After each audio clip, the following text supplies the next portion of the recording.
Happy Wednesday, everybody. Happy tall, cold one from Baseballism on a Wednesday. Talking to you, taking your questions and such about whatever. So, and having a beer with you guys. By the way, as people are loading up here, Braves made a move today. They did. Braves are bringing up young left-hander A.J. Minter. He will join the Braves bullpen tonight. And you may remember us talking about Minter from spring training. It was a guy I know both of us were really excited to see. Unfortunately, got a little derailed by injury this spring, but he is back, he is healthy, and his last, I just pulled this up a minute ago, let me just give you this so I don't lie to you. His last 9 appearances with AAA Gwinnett held opponents to a 139 average against. So this is going to be a really good addition to the Braves bullpen. News coming out a few hours ago. So Minter, looking forward to seeing him, hard-throwing left-hander, and a guy that coming into this spring training was probably one of the higher-regarded relief pitching prospects, I think, since Craig Kimbrell. I think that's fair to say. I think we thought he was going to make the team until the injury. Yeah. That was our hope going into spring training, that he would make it. By the way, someone asked about the brew. This is Red Hair Brewing Company out of Marietta. There you go. Classic. Nice. It is nice. It's not bad. Yeah, I think at spring training, some of the bigger questions were bullpen and bench. And there are 2 injuries that the Braves had that really hurt both of those aspects of the team. I think with the bench, having Dustin Peterson have the hamate injury set him back. I think a lot of us felt like he could make the ball club out of spring training. And then the same thing for Minter. I think a lot of us thought that he might be able to make the ball club out of spring training. And injuries eliminated the possibility of both of those guys making a club, but one of those guys joining today. So pretty excited about that. And excited to see another guy down there and another option. Look, I was thinking back on last night's ball game where Freeman stays out there for the first out of the 9th inning. Vizcaíno comes on. I think in times past, with a 4-0 lead, non-save opportunity, I think we may have seen Jim Johnson out there, and we didn't last night, and that continues to trend in that direction. We're seeing less and less of him, so maybe some more opportunities for some guys like Minter and others. So pretty excited about that, and let's see what the guys got. They've turned that page to where we've seen all these young guys with Fried and Sims and Albies and others come up. And let's just throw them in there. And the final 6 weeks of the season, see what they've got, see what they can do, and throw Minter in there as well. I think Freddie Freeman said it best, Ben, yesterday. He said, look, we're still trying to win as many games as possible between now and the end of the year, but this is a great opportunity for some of these young guys to get their feet wet, find out what it takes to win here at the big league level. Let's be honest, this season, it is what it is. They got 56 wins here in late August. But we all saw the flurry and how well they finished last season. So I think at the end of the day, this is a good chance to get some of those growing pains behind them. Yeah. Again, see what it's like. Fly on the charter. Stay at the Ritz-Carlton. See what it's like to be a big leaguer. Get that taste in your mouth, and then you go into spring training next year, knowing that you can compete, you can get guys out at this level. That's the biggest thing for me, is these young guys that come up from AA and AAA is learning that they can get guys out at this level. We've seen it from Fried, we've seen it from Sims, we've seen it from Newcomb. So now, again, another opportunity for a guy like A.J. Minter, who could be a huge part of this bullpen in 2018, to see what it's like here up in the big leagues. What about Acuna? You guys aren't going to want to hear this, but I do not think Ronald Acuna comes up this September. So you changed your tone on that. I have changed my tone in the last week or so. So you've had some conversations with people. I have had a few conversations, and the impression I get from those conversations is that Ronald Acuna will not come up this September. I know fans want to see it. I think we all want to see it. But based on where he is, I just get the sense that they're going to wait until next year, go into spring training, and give him a chance to win a spot on the opening day roster. In the conversations you've had with folks who have changed your mind, what is their reasoning? It's a number of different things. First and foremost, I think they want to put these young players in positions where they can succeed. And I think it's a big thing. And I know Acuna has done it at every level, starting out at Florida and working his way all the way up to Gwinnett. His numbers have actually increased every stop along the way. But I think that they want to put him in a spot where he can, A, play every single day, B, have success. So I think that, it wouldn't surprise me if he plays winter ball somewhere this year to continue to get at-bats. But I think, again, at the end of the day, he's 19 years old. If the Braves were in a playoff push, I think maybe they'd say, look, this could be the spark that could get us to the finish line. But I think right now, where things stand, there isn't a spot for him to play every day. I know the devil's advocate says, well, what if you put Kemp or Markakis on the bench and let him play one of those spots every day? I just don't get the sense the front office is comfortable with that at this point where he is in his development. Okay, so that makes me feel like it's not going to happen with the conversations you've had. I've had a few. So the next question is this. Next spring, he goes into spring training with high expectations. You guys hitting, 350 in about 30 AAA games? I think people feel like he could be a large part of what you're doing at the major league level next year, and that's starting with opening day. So in order for them to have that opportunity, someone's got to go. I don't think you're going to carry Markakis, Acuna, and Kemp. I mean, one of those guys is going to be in the minor leagues while the other two are in the big leagues, or somebody's going to be out of here while the other two are still here. We've talked about this before. Does it feel like Markakis would be the odd man out simply because it'd be a lot easier to trade him due to his contract than it would Matt Kemp, but I think he still offers a lot more than Matt Kemp does. There's a lot of intangibles you get with a guy like Nick Markakis. We talk about veteran leadership. He's not the vocal, go out there and yell and kick and scream and knock over the spread kind of guy. But he is the kind of guy that leads by example. And I think that young players, when they look at him, Nick Markakis, he's a great guy to have around a clubhouse because you see the way he goes about his business every single day. He's been in the league, 11 years now, right. And he still goes in. He's one of the first ones here to get here, in the afternoon. He's in the cage. He's working with sites. So I think Nick Markakis would be the easiest guy to move on from. Let's put it that way. Because if you had your druthers, you'd say move along Matt Kemp. Right. But Matt Kemp, this season, since June, wasn't the player that he was the first 2 months of the season. The first 2 months he was great. Since then, he's not been the same guy. He's been sluggish. He has been injured. Yeah. And he's owed $22 million next year, and he's owed $22 million the year after that. So I don't think there are too many teams lining up, champing the bit to go and grab that guy and all of a sudden absorb all that salary. I think if the Braves do trade him, then you're going to be saying that, all right, the Braves are going to be eating a large chunk of the $44 million that he's offered, or that he's owed, I should say, over the next 2 seasons. So that doesn't seem like a very good investment. So maybe I think Markakis would be the more likely guy to be moved to create a spot for Acuna. And you hope that Ronald could come up and hit the ground running and really make some strides, be a major part of that lineup. Yeah, $11 million for a guy like Nick Markakis for next year. It doesn't seem like it's a terrible investment if you're a ball club, especially a contender that may need a consistent guy offensively. Look, he's not the power guy that he was, earlier in his career. But look, his last 3 home runs have come against lefties, so he's shown he can still hit left-handers. Better watch out. And he can still hit lefties. Let's put it that way. But look, he's still a guy that's consistent. He can go gap to gap. He can get on base. He's a good hitter to have, maybe 5th or 6th in your order. So I think at the end of the day, all those things considered, I think Nick Markakis is more likely the guy that would be the odd man out if you were looking to clear room for Ronald Acuna. Something that you and I have talked about, we were having a conversation about this yesterday in the clubhouse, about the managerial position. And in my opinion, I think that would need to be the first thing, the first order of business once you get through the season. I know that teams typically stay away from making any kind of announcements, any kind of moves or anything like that until the World Series ends within their front office. But before you go out there and you hit the free agent market, before you go to the winter meetings, before you start making trades, I would think you'd want to know who the manager of this ball club is going to be. And quite frankly, Kevin, I don't get the notion from the front office that they really have an idea one way or the other which way they're going to go with this thing as of now. They might have an inclination, but I don't think that they have completely sold themselves on a plan for what they would want to do with that position. But that being said, this could be a decision that lingers for a little while into the offseason from what we understand. Yeah, and I do think when all said and done, I think Brian Snitker will be back next season as the manager of this ball club. You'll recall they signed him to a 1-year deal this offseason with an option for next year.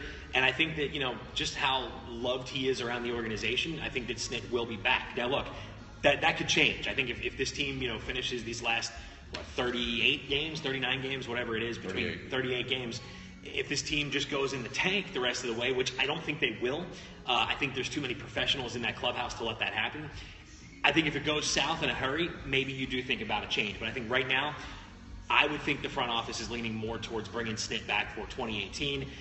I would honestly, frankly, be surprised if they didn't. I've heard people make the argument, look, wins don't matter between now and the end of the season. It's all about the development. You're out of this thing. What does it matter? The difference in 68 wins and 73 wins. And that might be the case for some players. That might be the case for some of these young guys who are trying to cut their teeth and make a name for themselves a year from now. But I tell you who wins does matter too. That's Brian Snitker. Yeah. I feel like if the front office has a notion to go a different direction and you're looking for a reason, if this team continues for the next 5.5 weeks the way that they have been for the last month, it's not going to be a pretty picture. Right. And they would be able to look at the final 2 months of the season, really, final about 9 weeks of the season, and say this ball club from the end of July through the end of the year was getting worse and worse, and they could use that to say this is our reasoning for going a different direction. Now, I don't know what they're planning on doing, but I do know that when it comes to wins, I do still think wins matter for Brian Snitker because, Kevin, I don't think that there's anything else that is going to I don't think there's anything else you could argue for Brian Snitker that's going to be more appealing than wins. If he finds a way with these young guys to continue to play well, finish the season strong, finish the last 38 games maybe with a winning record or something like that, wins speak very, very loudly for a guy in Brian Snitker's position. So while it might not matter for this ball club since they're out of the race, and what's the difference in 68 wins and 73 wins, but in Brian Snitker's case, I think it definitely matters because that's what you're going to be left with, and that's really how you view the success or failure of a manager, wins and losses more than anything. Somebody asked a minute ago about Brandon Phillips or R.A. Dickey. Do either or both come back next year? I think we're probably on the same page. I think we all feel like Dickey's $8 million option will be exercised for next year. When you talk about starting pitching, guys that can chew up innings, I personally believe R.A. Dickey returns next season. I do not think Brandon Phillips does. I think the versatility he's shown in playing third base is going to get him paid. It's going to get him a multi-year deal somewhere. It's not an ideal situation for him to play third base, but he's shown he can play the heck out of it here lately. So I think Brandon Phillips will get a multi-year offer somewhere else. Right. I don't think he's part of the long-term plans for probably this organization. Probably to play second base. Yeah, absolutely. Yeah, I don't expect him to play third beyond this season. But again, he's shown he can do it. He's added to his versatility at 35 years old. He's shown he can play multiple spots. So I think Dickey is back. I think Brandon Phillips is not. I agree with that. I spoke with R.A. yesterday. He wants to be back. He's hoping the team picks up that $8 million option. And that's, never mind the business side of things, specifically on playing for the team, living in Atlanta. He likes this fan base a lot. He loves the organization, feels like they've treated him extremely well. And he wants to be back here. I think if he has his pick between here or signing somewhere else next year, he would like to be here. Speaking of R.A. Dickey, shameless plug alert coming up at 2:30 here on The Fan, 680, 93.7 in Atlanta, and of course on 680thefan.com.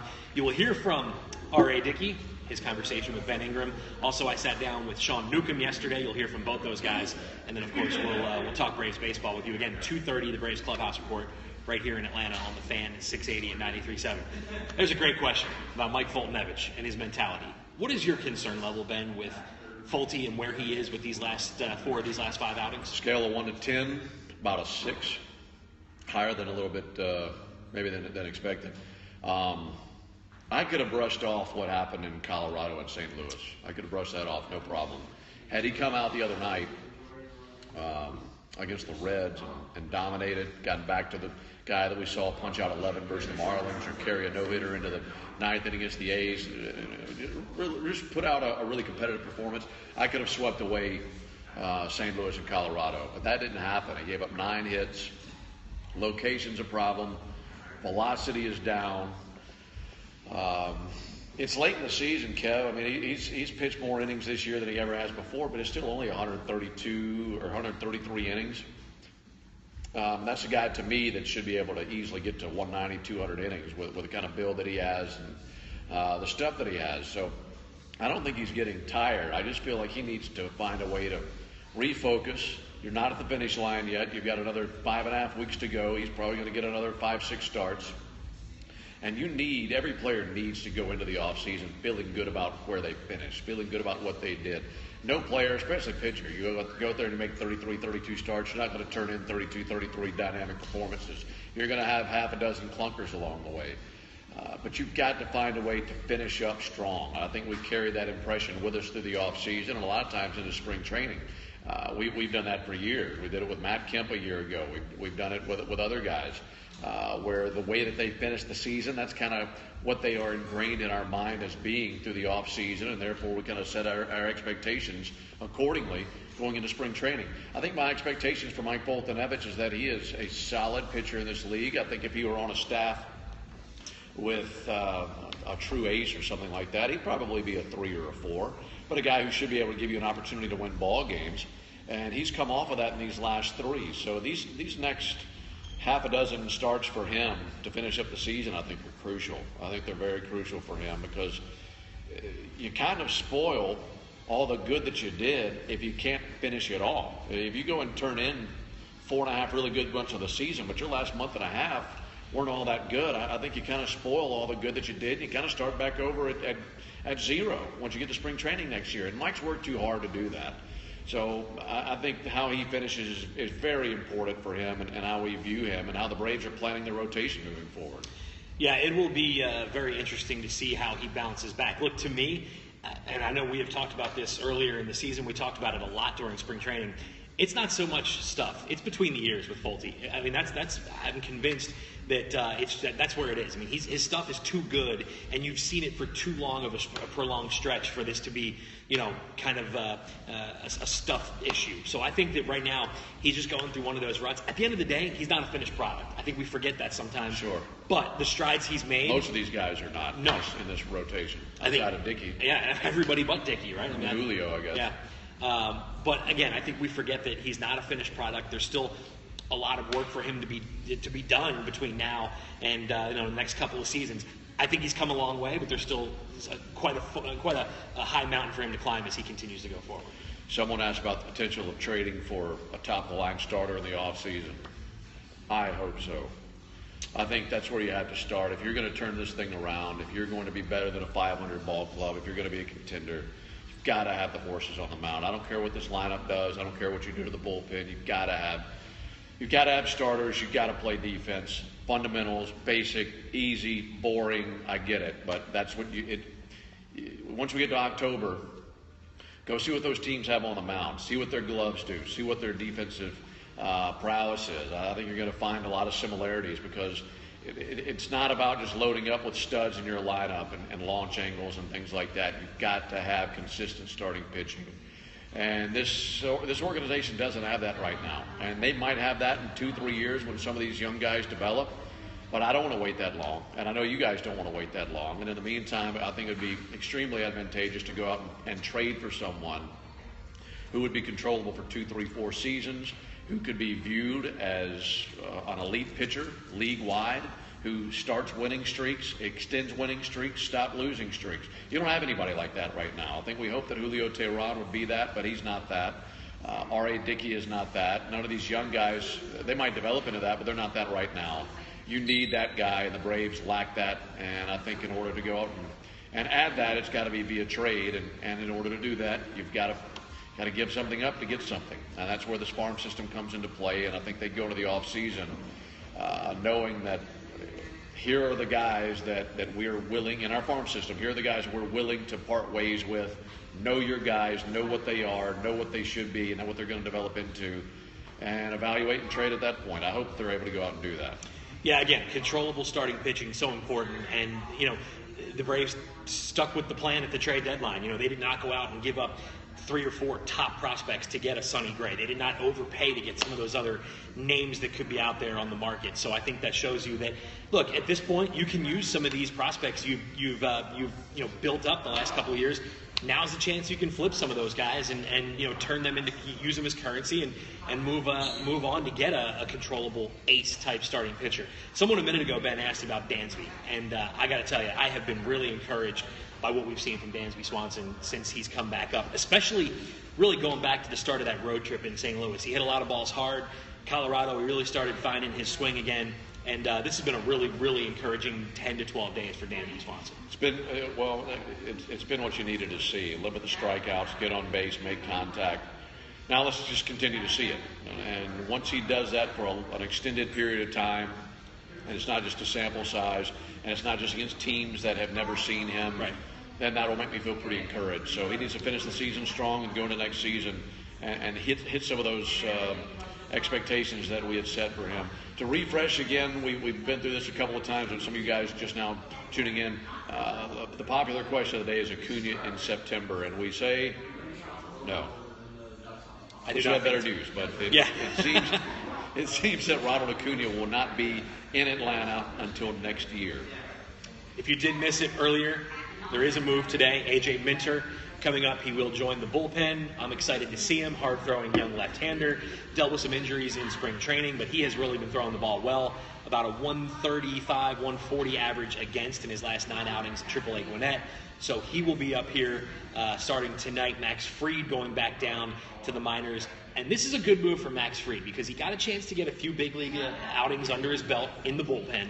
But now a chance for him to start again and build up some of those innings because he's only right around, I think, 85 or 90 innings for the season.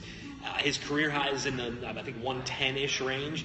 So this is a chance now for him to build up so you go into next season without those restrictions placed on Max Fried as far as those innings, so you can expand him out and ask a little bit more out of him next year. So I like the move. I really enjoyed seeing him up here. I thought he showed some really good stuff in the limited outings we saw. A curveball is just an absolutely nasty weapon, and you will be hearing a lot about Max Fried in the coming years as we go forward here. Yeah, good piece. Me and Don tonight will have the call. Oh, yeah, Ben and Don broadcasting the game tonight. This guy right here. Tune in. Fried, I agree with you. Send him, he goes down, finish up the minor league season. Those guys have, a week and a half left. Yeah, they finish Labor Day. Yeah.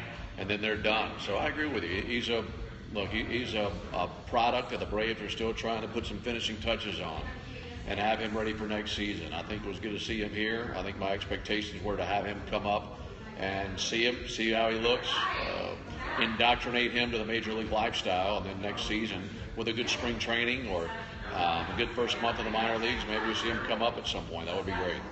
Yeah, I really do. I do as well, Keith. Ben does a great job calling the game. Really enjoy listening to him. So you'll hear him and the Hall of Famer Don Sutton on the broadcast tonight at 7:35 p.m. Eastern. Hopefully he's the good luck charm. Do you keep track of your record when you call games? Have you kept track? For this season? No, I mean overall. Do you know what your record is? I can tell you this season. I'm putting him on the spot. 4-3. Winning record. There you go. Here's another good one. A point that I meant to bring up. No, Minter will be in the bullpen. R.A. Dickey is starting tonight. Luis Gohara, another guy we could see in September, putting up really good numbers at AAA. I think he's a September call-up. I'm excited to see him. This is a guy the Braves traded for not too long ago. He has been outstanding. So at the end of the day, Luis Gohara, a guy that I think both of us are excited to see up close and personal. Yeah, I've never seen him because the Braves made that trade. I didn't get to see him at spring. He came from the Mariners, correct? Yes. That was that deal. Shea Simmons and Ryan Weber. Yep. All that. I'm excited to see him as well. He's put up really good numbers, so I've yet to lay eyes on him. So I have a problem talking about prospects that I've never seen firsthand. But I know looking at the numbers, looking at the statistics, he's really advanced and done well. And I'm excited to see what he looks like. I think he could be another guy that jumps into the mix. And I just want options when it comes to these pitchers, because I feel like the more options you have, the better competition you have, and the more you get out of these guys. If you just had a couple of guys who are top pitching prospects and you're banking on them getting here, well, who are they being pushed by other than themselves? I like the idea of having 12, 13, 14 guys in your top 25 who are pitchers that can all push one another. K-Mac, ready for Temple football? I asked this guy if I'm ready for Temple football. Temple, Notre Dame. Nothing like jumping right in the deep end. And for all you Georgia fans out there, we'll do our best to kind of beat them up a little bit week 1 because I think Georgia's out at Notre Dame week 2 of the season. So we'll do our part. Temple, I'm really excited for Jeff Collins this season. It's going to be a fun year. So I'm excited for Temple football. I know this guy's excited for his running Rebels, right? Yeah. What are we looking like? Somebody said so. This year could be tough for Ole Miss. It's the following years that'll be tougher. This whole thing is, it's a good time for me to travel. I'm getting out of the country for a couple of weeks after the season, so if the Rebs tank, then I don't have to worry about it. Should be a good one. It's funny because we're actually in Chicago next weekend at Wrigley when Temple is at Notre Dame, and that's only like an hour and a half drive. So I was kind of hoping the schedule would work where we played at 1:20 and Temple Notre Dame was like 8 o'clock. The schedule makers weren't kind. It's at 3:30. But it's a good trip. It's a fun trip. I've got to do it before. It's fun. Bragging rights on the line between myself and John Coppola, the big Notre Dame fan. I think we'll have a little dinner wager on that game. Hopefully he'll give me a couple of points. Not that we're going to need it, but maybe he'll give me a few points. Maybe give you a few. Hey, again, we're at Baseballism here in the Battery. If you're coming down to the game tonight or this weekend, stop on by and see our friends here at Baseballism. They've got this really cool new, have you seen that backpack over there, that Henry Rowan-Gardner backpack? Go grab it. I'll go grab it. Stay right there. Also, brand new Walk the Walk t-shirt. This is a brand new. Yeah. He's good at talking the talk. You got to get him to walk the walk. Oh, Caitlin's going to get it. She's the best. Check this out. This is, thank you very much. This is the brand new Rowan-Gardner backpack. This thing is, I don't even want to open it because I don't want to mess it up, but this thing is outstanding. It's right near the front door. Check it out. I want one. You think my laptop will fit in there? Yeah, I believe so. Yeah, I can fit everything in here. Sharp. Good grief. This thing's great. So gift ideas, back to school, Christmas, 4 months away? Yeah. By the way, someone asked for an update on Johan Camargo. Still going to be a little while. The initial diagnosis of 2 weeks, I think, was a little bit optimistic. I did see him yesterday, asked him how he was feeling. He said he's feeling a lot better. He's moving around a lot better in the clubhouse. Doesn't really have that limp, excuse me. I blame the beer. Doesn't have the limp that we saw Mr. Smooth. when the injury actually happened. He was actually on crutches for a couple days. He's moving around a lot better, so probably maybe September 1st. I mean, maybe a little bit after when you can expand the rosters. I think that's when we'll want to see him back here. So he's getting closer. Camargo, a guy that really impressive both offensively and defensively here in the limited time we've seen him. So we should see him probably in the next 7 to 10, maybe 14 days. Where does he play? 18. We're talking about Camargo. I think that depends on Dansby Swanson. I think it's pretty obvious. The organization hopes that Dansby Swanson is the guy at shortstop. But I'm not sold. Maybe some of you are. I know it's been a more encouraging time for Dansby lately, but I still want to see some more. And I still want to see some more of Johan Camargo. I really do. But I think Johan's got the better arm. I think he's better defensively. And time will tell who's better offensively. But Camargo looked really good. Switch hitter, make good contact. Dansby's looked like a different guy since he's come back. So that provides for a pretty healthy competition. I feel like one will be at short. Well, I shouldn't say that. If it's Dansby at short, then I feel Camargo will be at third base. If it's not, then and the Braves don't go out and make any moves this offseason for one of those positions, he could go to second base. We could see Camargo play short. We could see Albies traded. We could see Albies stay at second. I don't know. You got 3 guys there and a couple of positions to try to figure out.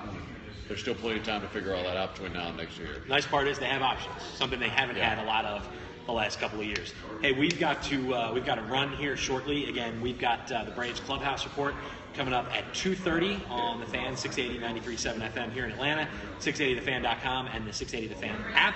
Hope you will join us for that. Again, Ben's conversation with R.A. Dickey, my visit with Sean Newcomb, and we will get you caught up on all the very latest going on with the Braves again here at the bottom of the hour, 2:30 Eastern on the Fan, 680 93.7. And again, if you're coming down this weekend, coming tonight, stop by and see the guys at Baseballism. Tell them Ben and Kev sent you, and they will take very good care of you, we promise. So we'll do it again soon, Ben. Always enjoy it. And I guess next time we talk will be after the rosters expand September 1st. So we'll have a lot to talk about then. So thanks for tuning in, guys, and we'll do it again soon.